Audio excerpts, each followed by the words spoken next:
Aprovechamos también de cambiar de tema porque terminó el año, usted lo sabe, comenzó uno nuevo, pero el año que recién nos deja también supo de unas últimas semanas, unos últimos días con situaciones bien preocupantes que tienen que ver con la inseguridad de la población, con actos violentos, con balaceras y con el uso de armas también de grueso calibre. Y vuelve a surgir un tema que es bien preocupante, que tiene que ver, y algunos dicen aparejado a esto, que es con el narcotráfico. Bueno, son parte de los temas que queremos hablar con la alcaldesa de Peñalolén, Carolina Leitao, a quien ya la saludamos acá en Semana 24 en el estudio. Carola, ¿cómo le va? Muy buenos días. Muchas gracias por estar acá. Feliz año. Buenos días, feliz año para ustedes también. Yo decía, Carola, al final del año tuvimos estas imágenes que fueron bastante fuertes, particularmente lo que pasó en Maipú, lo que vimos en Puente Alto, en el bosque también, una serie de balaceras, actos violentos bien fuertes que a lo mejor no estamos tan acostumbrados a mirarlos tan de manera seguida.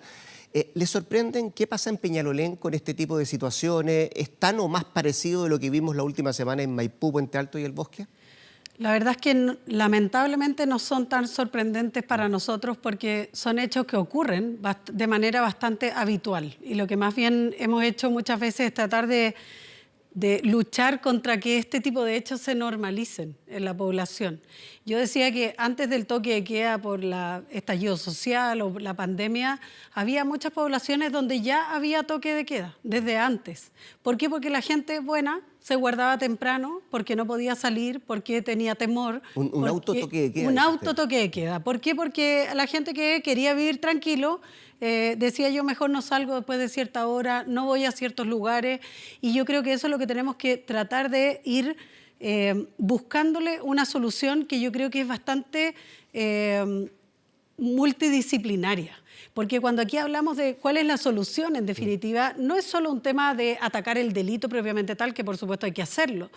Hay leyes para ello y por lo tanto hay que insistir, digamos, y en aprobar determinados proyectos de ley que son importantes para mejorar la capacidad investigativa, etcétera.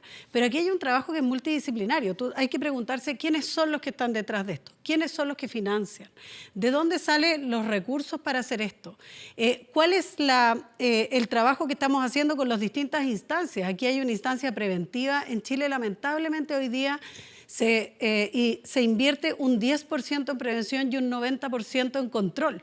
Entonces, claramente la balanza está totalmente desregulada y uno no saca nada con perseguir clanes de narcotráfico, etcétera, si la gente no deja de consumir. Por lo tanto, uno tiene que decir, bueno, ¿dónde está el trabajo que tenemos que hacer como Estado? El trabajo local, por supuesto, y yo siento que ahí falta bastante de poder hacer un trabajo conjunto. Hoy día lo dice Carolina Goich en una columna a propósito de la interpelación del presidente a los parlamentarios, y lo que ella dice, oye, aquí hace falta un trabajo que es de todos los actores para ponernos de acuerdo y hacer un gran acuerdo nacional en contra del narcotráfico y de la violencia y en el fondo también de las armas. Carolina, antes de las soluciones, que me imagino son varias, muchas tienen que ver también con proyectos de ley que están en el Congreso, algunos durmiendo, otros que se han ido proponiendo. De hecho, el propio gobierno va a plantear planteó uno respecto al proyecto de cómo se lucha contra el crimen organizado. ¿A usted le sorprende el nivel de violencia con que están actuando estas bandas hoy por hoy? Yo creo que a lo largo de los años ha ido aumentando ese nivel de violencia. Es difícil decir si me sorprende o no, porque la verdad es que uno convive muchas veces con hechos violentos de este tipo, pero yo diría que la diferencia que ha ocurrido en otros hechos es que no han habido personas inocentes que han estado involucradas. En el caso, al menos de Peñalolén, hace ya varios años. En otras comunas sí, lo hemos visto en La Pintana y en otros lugares donde han muerto niños, etcétera, a propósito de estas balas locas, etcétera.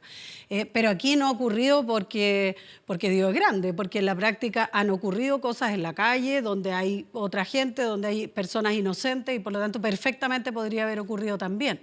Por eso que yo digo, no normalicemos estas situaciones, porque si bien ahora se conoció a fin de año, fue como comunicacionalmente muy potente, porque hubo casos obviamente dramáticos, yo creo que no puede pasar de que pasemos el año nuevo, pasen este tipo de situaciones y nos olvidemos.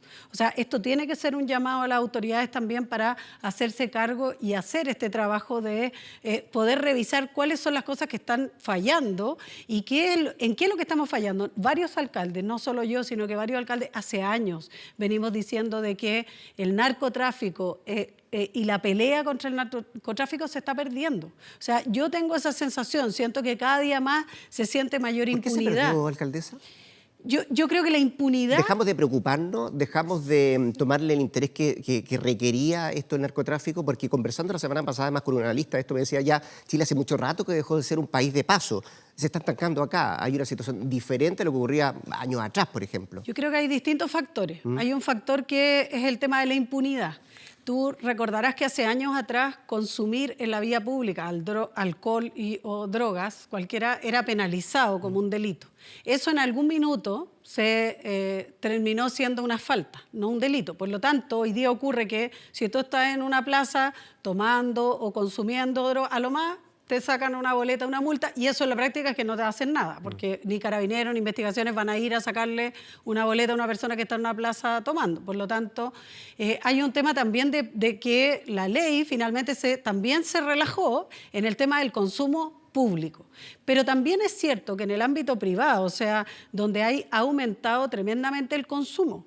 Y por eso nosotros hemos estado trabajando también en políticas, programas, nos metimos en el tema del modelo islandés para temas de prevención, el tema del uso del tiempo libre de los jóvenes.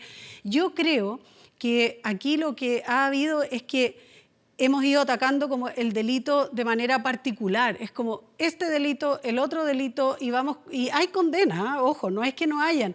En Peñalolén el año 2020 se hicieron, yo diría, más de 20 operativos policiales, tanto de OS7 como también de MT0, donde hay detenciones, hay condenas y por lo tanto no es que no se haga nada. Pero yo creo que esto tiene que ser un trabajo bastante más coordinado respecto de las bandas que vienen de afuera, quiénes son los que financian, porque ¿qué es lo que ocurre? Detienen a la persona a una casa, la mayoría de estas detenciones y estos operativos fueron por denuncia anónima de vecinos, o sea, con información de denuncia anónima de los propios vecinos o personas que conocen estas situaciones, pero el problema es que ¿quién financia a ese proveedor que está en el barrio? ¿Quién es? ¿De dónde viene? ¿Dónde está? ¿Por dónde entra? ¿Por qué puertos entran? ¿O al interior de nuestro país? Entonces, por eso digo que este trabajo tiene que ser un poquito más, no es tanto, obviamente, al delito mismo, como para condenar a aquel que está traficando en el barrio, pero claramente hay que ir más atrás, donde viene el origen de estas bandas, que es un poco lo que se ha hecho la Fiscalía de Peñalolén, Macul, el fiscal Orellana, ha estado en eso, que es como tratar también, de hecho, le ha quitado un par de viviendas a propósito del tema de que fueron adquiridas se pudo demostrar que fueron adquiridas producto del narcotráfico, y ahí también el tema del dinero. Déjeme encauzar la conversación un ratito más respecto a lo que tiene que ver con las denuncias de los vecinos y cómo puede funcionar esto, cómo puede mejorar respecto para atender este tipo de cosas.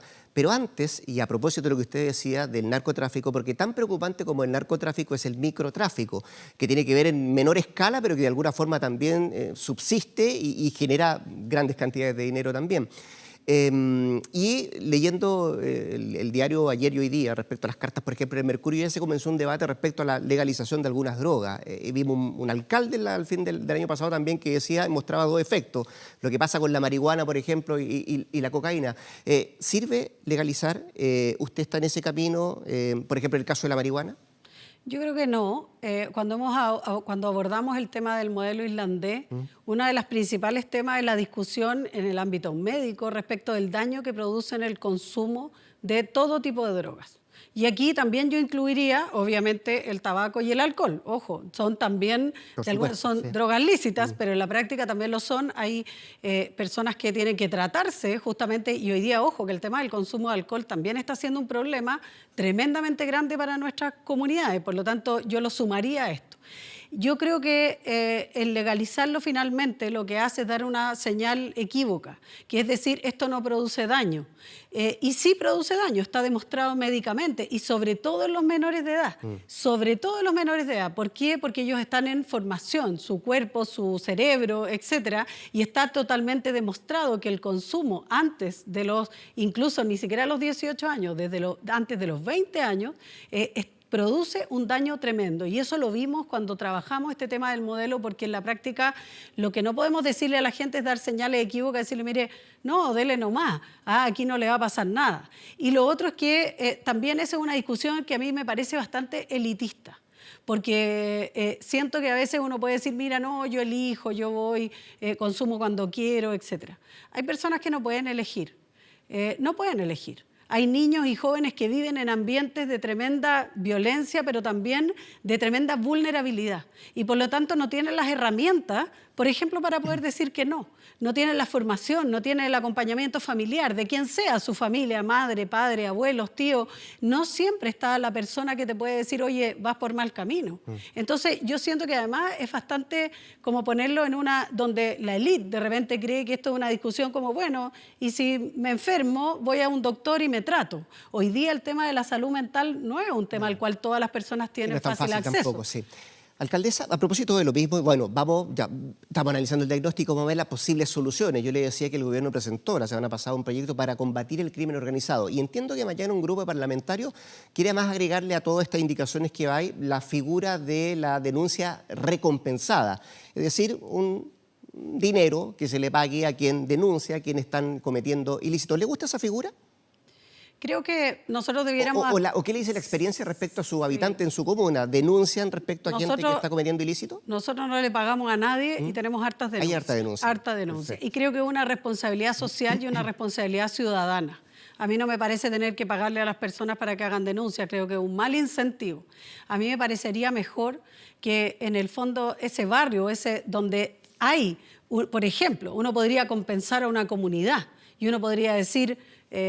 pensando en voz alta, porque está recién discutiéndose, pero uno podría decir, oye, mira, una comunidad que ha denunciado un foco de tráfico en su barrio, el Estado se pone con una remodelación de una cancha en ese lugar, se pone, o sea, con un barrio entero, pero no con una persona en particular que hace, o sea, sino que uno podría premiar, digamos, un barrio que quiere salir de este espacio y que quiere, de alguna manera, dar señales a la comunidad.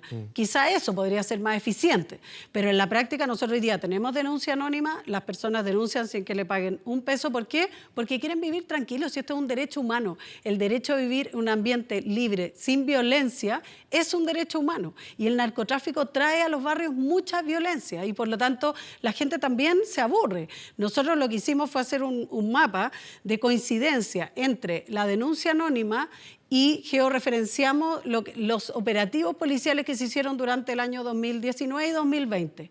Y hay casi el 80% de coincidencia. O sea, quiere decir que esa información es absolutamente útil y que por lo tanto las señales que tenemos que seguir dando tienen que ir en esa línea. Denuncia tiene que significar, no al tiro. Hay gente que quiere, oye, yo denuncié hace 2 meses y no pasa nada. Aquí hay una operación policial, hay agentes encubiertos, etcétera, y otras cosas que tienen que hacerse para que alguien compre, para que haya pruebas, etcétera, pero yo creo que lo más importante es seguir el dinero. Cuando uno ataca en el narcotráfico, el dinero, porque eso es lo que al final esa es la gracia de estar en esto, porque tientan a los niños, a los jóvenes, a las abuelitas, a varias que se meten en esto porque no tienen antecedentes, dicen, no, si no le va a pasar nada, no se preocupe, y oye, son ingresos que no son menores.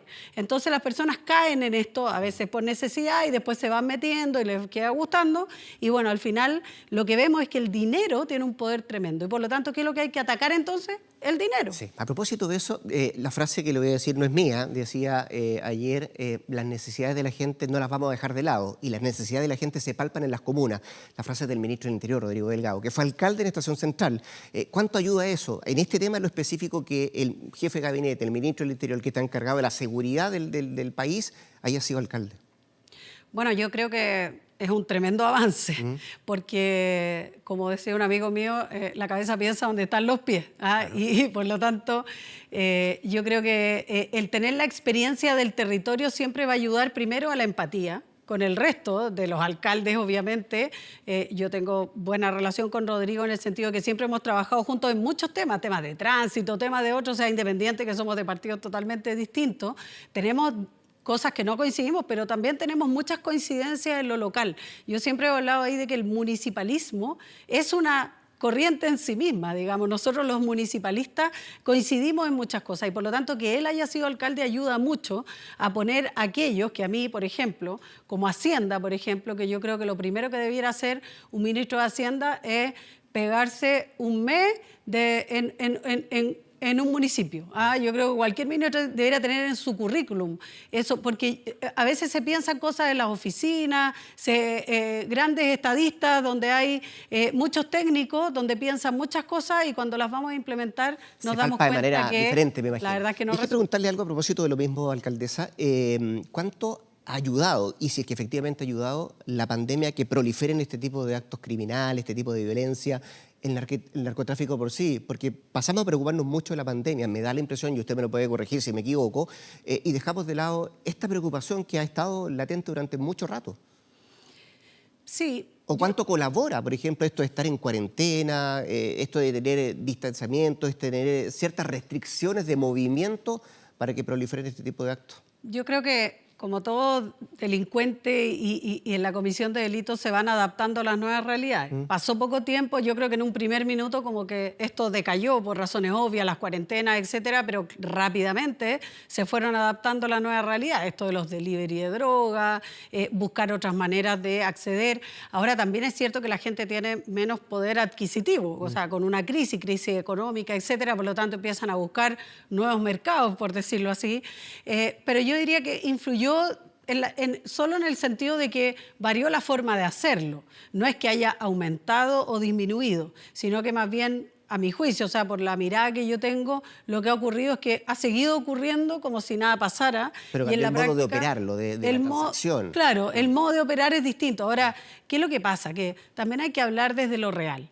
En los territorios y en la práctica muchas veces, claro, tú dices, estamos todos en cuarentena, pero tú caminabas por la calle y no era que cantaran los pajaritos, estaba lleno de gente en la calle, por distintas razones. Hoy día, ¿para qué decir? En el verano hace calor, la gente no quiere estar adentro de las casas, están en las plazas y bueno, tú no puedes distinguir de repente quién está en la plaza. Entonces, también es cierto que no toda cuarentena es 100% cuarentena, ni fue necesariamente así. Igual siguieron ocurriendo, digamos, ciertas situaciones y lo que sí me preocupa y lo que yo creo que sí ocurrió fue el tema de cómo reorganizarse, diría yo, cómo empezar a pensar que les dimos tiempo para reorganizar el crimen, por decirlo de una manera, las bandas, o sea, no se desarticularon, no hay nada que te dé una señal de que la pandemia haya provocado algo distinto de lo que ocurría antes. Hablemos de la pandemia, porque su comuna, al igual que el resto, menos las 21 que fueron anunciadas ayer, va a continuar en fase 2.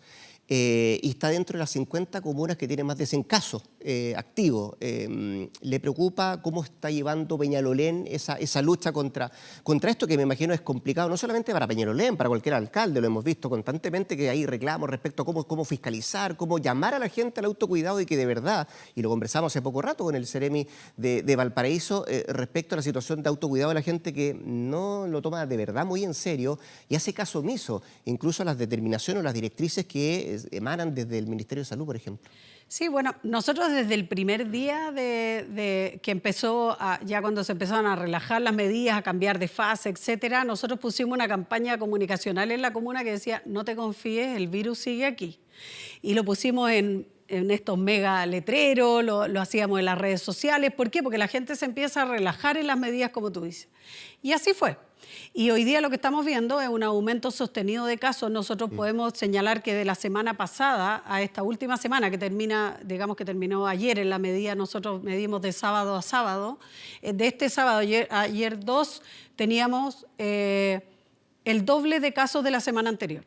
Eso habla obviamente de un aumento sostenido. Todavía es un nivel bajo para la cantidad de habitantes que tiene Peñalolén. Tenemos 180 casos activos, alrededor de 180 salió el último informe epidemiológico. Nosotros tenemos calculado alrededor de 200 porque tenemos siempre ahí una diferencia. Pero a mí me llamó la atención ayer el optimismo del ministro. Yo pensé que nos iban a pasar a cuarentena, o sea, esa era mi mirada y lo sentí un poco optimista en su mensaje. Ahora, claro, es cierto que algunas medidas fueron probablemente más eficientes de lo que se pensaba. Quizás ellos tenían una mirada mucho más dramática para lo que venía, pero yo siento que si la gente, la gente tiene que cuidarse. O sea, aquí no hay nada, mira, no hay ni un fiscalizador que pueda hacer milagro. Si la gente está esperando que lo fiscalicen para cuidarse, nos vamos a morir todos, porque de verdad que es imposible estar encima. Y lo otro es que hemos tenido problemas, nosotros hemos ido a fiscalizar algunas cosas importantes, a veces cuando la gente se junta en algunos lugares, etcétera. Si no vamos con carabineros, imposible porque hay mucha violencia. Nos han apedreado vehículos. Alcaldesa, ¿qué van a hacer ahora que vienen los permisos especiales, pero leí una editorial el otro día, efectivamente hay que flexibilizarlo porque hay gente que no va a poder salir definitivamente de vacaciones, porque a lo mejor no tiene el sustento económico como para salir, pero ¿qué se hace con esa gente que va a estar en una fase compleja, la fase 2, pero no va a poder moverse de su casa? ¿Cómo se genera eso? Bueno, eso es lo que tenemos que nosotros primero tratar de apoyar, obviamente desde lo social, pero también, por ejemplo, con algunas actividades culturales, con aforo reducido, para que la gente pueda, los niños sobre todo, tenemos que preocuparnos mucho de nuestros niños, nuestras niñas, que obviamente ya terminaron sus clases, vamos a tener que hacer actividades más pequeñitas, probablemente muchas más de las que teníamos pensadas para que todos puedan participar, pero hay que hacer algo porque en la práctica la gente se va a quedar en la casa. Ahora, yo creo que lo bueno de esto es que las medidas no son muy distintas, o sea, las medidas son las mismas que hemos estado hablando todo el rato. El uso de mascarilla, el distanciamiento social, el lavado de manos. O sea, si realmente cumplimos eso, de verdad que va a resultar. Ahora, el problema que tenemos es que la mayor cantidad de contagios no se produce en el ámbito laboral, se produce en la familia. Nosotros, si tenemos 200 casos activos, corresponde a 150 viviendas, porque en la práctica se produce en la familia. Te saca la mascarilla para comer, entonces yo creo que ahí hay que reforzar, sobre todo de aquellos que están saliendo y entrando de las casas, para que esas personas que entran y salen tomen las medidas de cuidado con su familia para que no contagien al resto de las familias si se llegan a contagiar afuera. Carolina Leitao, alcaldesa de la comuna de Peñalolén, 1.000.000 de gracias por haber estado acá en Semana 24 abordando temas que son muy inquietantes, muy preocupantes y, por cierto, todavía nos queda mucho paño que cortar para tratar de buscar soluciones a eso. Gracias, Carola. Gracias a ti, que estés bien, que tengas buen año. Igualmente.